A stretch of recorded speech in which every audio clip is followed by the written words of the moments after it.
اعوذ باللہ من الشیطان الرجیم بسم اللہ الرحمن الرحیم۔ سورہ نساء آیات نمبر 23 تا 28 میں ان عورتوں کی تفصیل جن سے نکاح نہیں کیا جا سکتا ہے، عورتوں کو مہر ادا کرنے کی تاکید،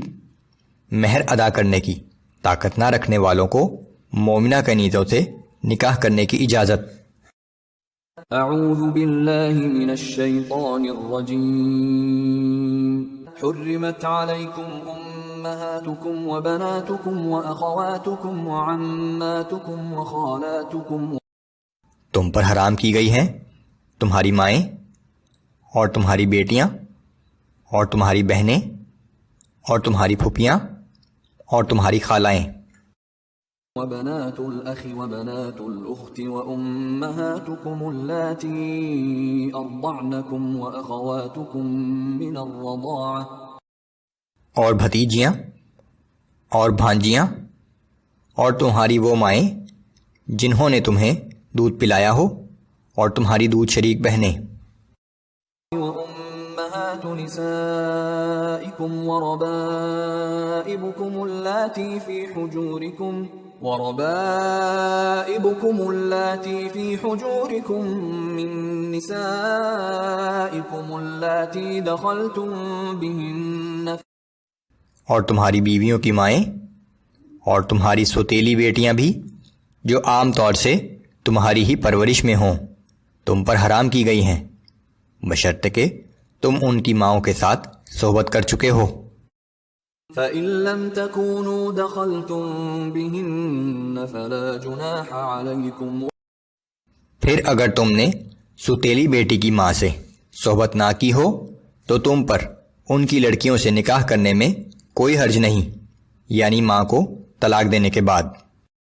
وحلائل أبنائكم الذين من أصلابكم وأن تجمعوا بين الأختين إلا ما قد سلف، اور تمہارے ان بیٹوں کی بیویاں بھی تم پر حرام ہیں جو بیٹے تمہاری پشت سے ہیں، اور یہ بات بھی حرام کی گئی ہے کہ تم دو بہنوں کو ایک ساتھ نکاح میں رکھو، مگر جو گزشتہ دور میں ہو چکا سو ہو چکا۔ ان اللہ کان غفورا رحیما، بے شک اللہ بڑا بخشنے والا اور ہر وقت رحم کرنے والا ہے۔ والمحصنات من النساء الا ما ملكت ايمانكم، اور وہ عورتیں بھی تم پر حرام ہیں جو دوسروں کے نکاح میں ہوں سوائے ان کافر جنگی قیدی عورتوں کے جو تمہاری ملکیت میں آ جائیں۔ كتاب الله عليكم وأحل لكم ما وراء ذلكم أن تبتغوا بأموالكم محصنين غير مسافحين، یہ اللہ کی طرف سے احکام حرمت ہیں جن کی پابندی تم پر لازم کر دی گئی ہے، اور ان محرمات کے علاوہ تمام عورتیں تمہارے لیے حلال کر دی گئی ہیں، لیکن اس کا مقصد اپنے اموال یعنی مہر کے ذریعے انہیں حصار نکاح میں محفوظ کرنا ہو، محض شہوت رانی نہ ہو۔ فما استمتعتم به منهن فآتوهن أجورهن فريضة ولا جناح عليكم فيما تراضيتم به من بعد الفريضة إن الله كان عليما حكيما، پھر ان میں سے نکاح کے بعد جن عورتوں سے اس زواجی زندگی کا لطف اٹھایا ہے انہیں ان کا مقرر شدہ مہر ادا کر دو، اور مہر مقرر کرنے کے بعد تم آپس میں کسی کمی بیشی پر باہم رضامند ہو جاؤ تو تم پر کچھ گناہ نہیں، بے شک اللہ خوب جاننے والا اور بڑی حکمت والا ہے۔ ومن لم يستطع منكم طولا أن ينكح المحصنات المؤمنات فمما ملكت أيمانكم من فتياتكم المؤمنات والله أعلم بإيمانكم، اور تم میں سے جو شخص بھی آزاد مسلمان عورتوں سے نکاح کرنے کی استطاعت نہ رکھتا ہو تو وہ ان مسلمان کنیزوں سے نکاح کر لے جو تمہاری ملکیت میں ہیں، اور اللہ تمہارے ایمان کی حالت کو خوب جانتا ہے۔ بعضكم من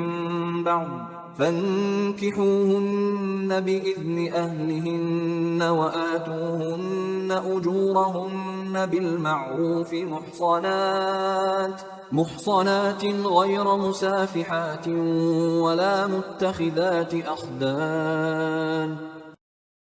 تم سب آپس میں ایک ہی ہو، بس ان کنیزوں کے مالکوں کی اجازت سے ان کے ساتھ نکاح کر لیا کرو اور انہیں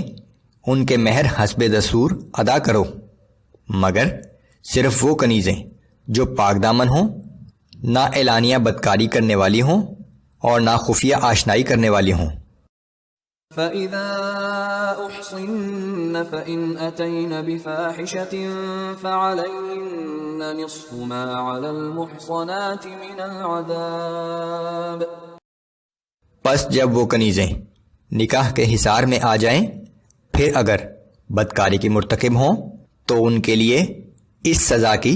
نصف سزا ہے جو آزاد عورتوں کے لیے مقرر ہے۔ ذَلِكَ لِمَنْ خَشِيَ الْعَنَتَ مِنْكُمْ وَأَنْ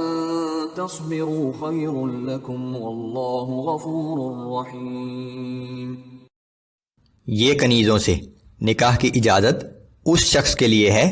جسے اپنے بارے میں بدکاری کا اندیشہ ہو، اور اگر تم ضبط و صبر سے کام لو تو یہ تمہارے حق میں بہتر ہے، اور اللہ بہت بخشنے والا اور ہر وقت رحم کرنے والا ہے۔ يريد الله ليبين لكم ويهديكم سنن الذين من